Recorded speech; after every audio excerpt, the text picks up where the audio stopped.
கர்த்தருடைய பரிசுத்த நாமத்திற்கு மகிமை உண்டாவதாக. இந்த காலவெளியை தொடர்ந்து தேவனுடைய வார்த்தைகளை தியானிக்க கர்த்தர் கிருபை செய்வாராக. இந்த மாதம் கர்த்தர் கொடுத்த ஒரு வாக்குத்தத்தம், சோர்ந்து போகிறவனுக்கு அவர் பலன் கொடுத்து சத்துவம் இல்லாதவனுக்கு சத்துவத்தை பெருக பண்ணுகிறார். நேற்று தினத்திலே எலியாவை குறித்து நாம் தியானித்தோம். எலியா சோர்ந்து போயிருந்த வேளையிலே அவருடைய சத்தத்தை அவனுக்கு துணிக்க செய்து அவனை கொண்டு ஒரு பெரிய ஊழியத்தை நிறைவேற்றினார் என்று சொல்லி, இந்த நாளிலே கூட சோர்ந்து போயிருந்த இன்னொரு பரிசுத்தவானை குறித்து தியானிப்போம். லூக்கா சுவிசேஷம் 5ஆம் அதிகாரம் 1-10 வரை வாசிப்போமானால், அவர் கென்சரேத் கடலருகே நின்ற போது திரளான ஜனங்கள் தேவ வசனத்தை கேட்கும்படி இடத்தில் நெருக்கினார்கள். அப்பொழுது கடற்கரை நின்ற 2 படகுகளை கண்டார். மீன் பிடிக்கிறவர்கள் அவளை விட்டிறங்கி வலைகளை அலசி கொண்டிருந்தார்கள். கர்த்தருக்கு ஸ்தோத்திரம். 2 படகை அவர் பார்க்கிறார். அந்த கலிலேயா கடற்கரையிலே அதிலே ஒரு படகை அவர் சூஸ் பண்ணுகிறார். அந்த படகு சீமோன் பேதுருவின் படகா இருக்கிறது. அந்த படகிலே அவர் ஏறி ஜனங்களுக்கு பிரசங்கம் செய்து முடித்து, அந்த படகிலே இருந்தது யாருடைய படகு என்று விசாரித்து, அந்த படகில் அவர் பிரசங்கம் பண்ணின நிமித்தம் அதை ஆசீர்வதிக்க விரும்புகிறார். அப்பொழுது அங்குள்ளவர்கள் சொல்லுகிறார்கள், அது சீமோன் பேதுருவின் படகு என்று சொல்லி. சீமோன் பேதுருவை அழைக்கும் போது அவன் வலைகளை அலசி கொண்டிருந்தான். ஏனென்றால் முழுதும் அவன் பிரயாசப்பட்டான் மீன் பிடிக்கிறதற்கு. அவனுக்கு ஒரு மீன் கூட கிடைக்கவில்லை. எவ்வளவு சோர்வு இருந்திருக்கும். மீன் பிடிக்கிறவர்கள் கடலின் ஆழத்திலே போய் அந்த தண்ணீரில், குளிர்ந்த தண்ணீரிலே ஒரு இரவு முழுதும் இருந்து வலையை போட்டு போட்டு தங்கள் பலத்தினால் அவர் எவ்வளவு பலவீனம் அடைந்திருப்பார்கள்.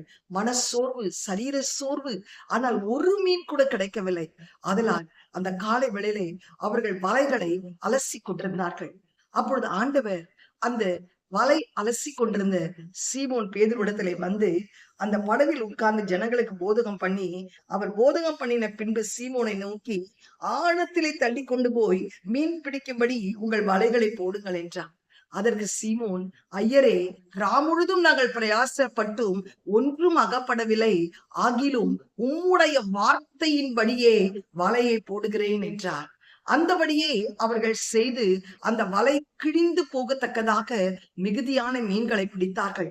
அப்பொழுது மற்ற படகில் இருந்த கூட்டாளிகள் வந்து தங்களுக்கு உதவி செய்யும்படிக்கு சைகை காட்டினார்கள். அவர்கள் வந்து 2 படகுகளும் அமிழத்தக்கதாக நிரப்பினார்கள். சீமோன் பேதுரு அதை கண்டு இயேசுவின் பாதத்திலே விழுந்து, ஆண்டவரே, நான் பாவியான மனுஷன், நீர் என்னை விட்டு போக வேண்டும் என்றார்.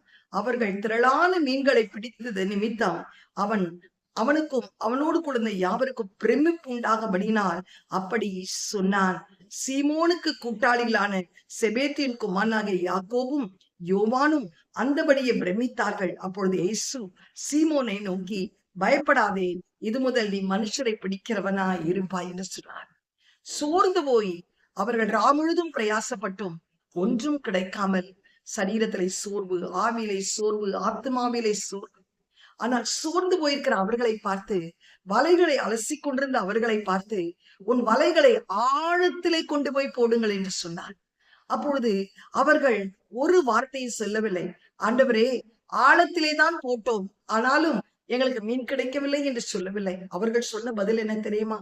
ஆனாலும் முழுதும் பிரயாசப்பட்டும் எங்களுக்கு ஒன்றும் கிடைக்கவில்லை தான், ஆனாலும் உம்முடைய வார்த்தையின்படி நாங்கள் அந்த வலையை ஆழத்திலே போடுகிறோம் என்று சொல்லி ஆண்டவருடைய வார்த்தைக்கு கீழ்ப்படிந்து, அவர் கொடுத்த அந்த கட்டளைக்கு கீழ்ப்படிந்து அவர்கள் ஆழத்திலே அந்த வலையை போட்டது நிமித்தம் சூழ்நிலை வித்தியாசமாய் இருந்தது.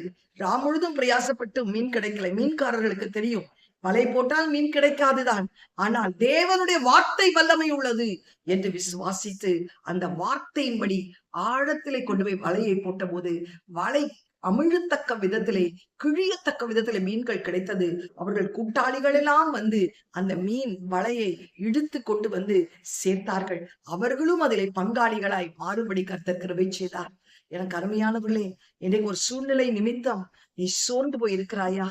எவ்வளவு நாள் நான் பிரயாசப்பட்டேன், இவ்வளவு நாட்கள் பிரயாசப்பட்டேன், எவ்வளவு மாதங்கள் பிரயாசப்பட்டேன், எத்தனை ராத்திரிகள் கண் விழிப்போடு பிரயாசப்பட்டேன், ஆனாலும் பிரயோஜனம் இல்லையே என்று சொல்லி அந்த காரியத்தை விட்டுவிட நீ பிரயாசப்பட்டு கொண்டிருக்கிறாயா? இன்றைக்கு ஆண்டவருடைய வார்த்தை, கட்டளை உனக்கு கொடுக்கப்பட்டிருக்கிறது. அந்த வார்த்தையை விசுவாசி, அந்த கட்டளையை விசுவாசி. நீ ஆழத்திலே நீ உன் வலையை போடு. அப்படி என்றால் என்ன? இன்னும் உன் ஜெபம் ஆழமாக்கட்டும், இன்னும் உன் வேத வாசிப்பு ஆழமாக்கட்டும், இன்னும் உன் உபவாசம் ஆழமாக்கட்டும், இன்னும் உன் துதி ஆராதனை ஆழமாக்கட்டும், இன்னும் உன் கர்த்தருக்கு ஸ்தோத்திரம் ஆண்டவருக்கு செய்கிற ஊழியம் ஆழமாய் கடந்து போ. இன்னும் go deep into depth. நல்ல டீப்பா போங்க. இன்னும் ஜெபத்துல டீப்பா இருங்க. ஆண்டவருடைய சைனை, ஆண்டவருடைய சஞ்சரிக்கிறதுல இன்னும் ஆழமாய் நீங்கள் கடந்து போகும்போது தேவன் பிரமிக்கத்தக்க விதத்திலே உங்கள் சோர்வுக்கு ஒரு பலனை தந்து, சத்துவமில்லாத உங்கள் சரீரத்துக்கு ஒரு சத்துவத்தை தர வல்லமை உள்ளவராயிருக்கிறார். பிரயாசப்பட்டும் பலனில்லை என்று சோர்ந்து போயிருக்கிறாயா? இன்றைக்கு உன் கிரியைகளுக்கு தக்க பலனை கர்த்தர் கொடுக்க வல்லமை உள்ளவராயிருக்கிறார்.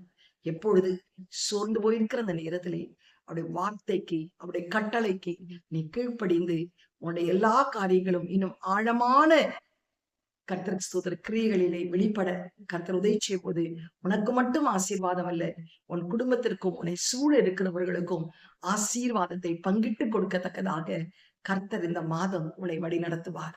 கண்களை மூடி ஜெபம் செய்வோமா? எங்களை அதிகமாய் நேசிக்கிற நல்ல தகப்பனே, இந்த காலை வேளையிலே அப்பா ஆண்டவரே, சோர்ந்து போகிறவனுக்கு பலன் கொடுத்து சத்துவம் இல்லாதவனுக்கு சத்துவத்தை தருகிற தேவன் நீரப்பா.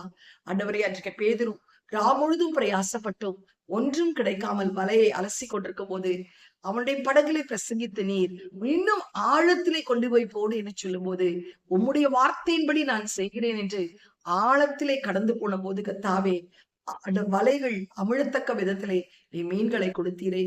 இந்த காலை வேளையிலும் ஆண்டவரே, இன்னும் ஜெபம் ஆழமாகட்டும், பரிசுத்தம் ஆழமாக, இன்னும் வேத வாசிப்பு ஆழமாக, துதி ஆராதனை ஆழமாக ஆண்டவரே அப்பா, ஆலயத்தின் கிரியைகள் செய்வதிலே ஆழமாக தங்களை அர்ப்பணிக்கும் போது வலை கிழியத்தக்க விதத்திலே நீர் கர்த்தாவே எங்களுக்கு ஆசீர்வாதத்தை தந்து, எங்களுக்கு மாத்திரம் அல்ல, எங்களோடு கூட இருக்கிற எங்கள் கூட்டாளிகள் குடும்பத்தினருக்கும் அதை பங்கிட்டு கொடுக்க கர்த்தர் கிருபை செய்திருக்காய் ஸ்தோத்திரம். அதன் மூலம் அநேகர் பிரமிக்கத்தக்க விதத்திலே அப்பா ஒரு பெரிய சந்தோஷத்தை இந்த மாதம் நீ தரப்போவதற்காய் ஸ்தோத்தரிக்கிறோம். சோர்வை எடுத்து போட்டு ஆண்டவரை சந்தோஷத்தினால் எங்களை நிரப்புகிறதற்காய் ஸ்தோத்திரம். இந்த கட்டளைகளுக்கு நாங்கள் ஒப்பு கொடுக்க உதவி செய். இயேசுவின் மூலம் நல்ல பிதாவே, ஆமென். God bless you. Have a blessed day. Amen.